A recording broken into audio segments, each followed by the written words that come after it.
नमस्कार मैत्रिणींनो, हे आहे ज्वारीचं पीठ। तर आपण हे एक स्टीलचा बाउल भरून हे ज्वारीचं पीठ घेणार आहोत आणि याचे आपण पापड बनवणार आहोत। तर हा बाउल भरून मी पीठ घेते। हा बाउल भरून पीठ घेतला आहे। तर आता हे पीठ आपण भिजवायचं आहे। तर भिजवण्यासाठी एका प्लास्टिकच्या डब्यामध्ये मी पाणी घेतले, त्यामध्ये हे पूर्ण पीठ टाकून घेणार आहोत आपण आणि ह्याच्या पूर्ण गुठळ्या फोडून घेणार आहोत। मी आता सगळ्या गुठळ्या फोडून घेते। हाताच्या साहाय्याने छान अशा गुठळ्या फोडून घेतल्या आहेत। आता आपण हे पीठ 2 ते 3 दिवसासाठी, म्हणजे जेणेकरून ह्याचा जोपर्यंत आंबूस असा वास येत नाही तोपर्यंत आपण हे पीठ भिजवून घेणार आहे।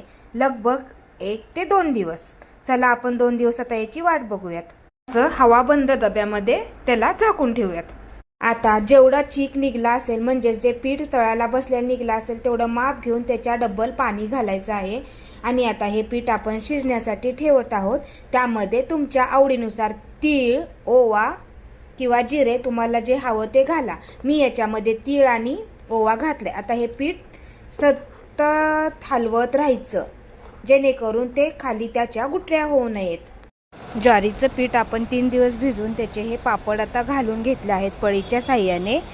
मी हा पीठ शिजवतेला व्हिडिओ असा दाखवला नाही की पाठीमागच्या व्हिडिओमध्ये मी तुम्हाला पीठ शिजवून भिजवण्यापर्यंत पण कृती दाखवली होती। व्हिडिओ फार मोठा होतोय, त्यामुळे मी हा डायरेक्टली तुम्हाला पापड घातलेलाच व्हिडिओ दाखवत आहे।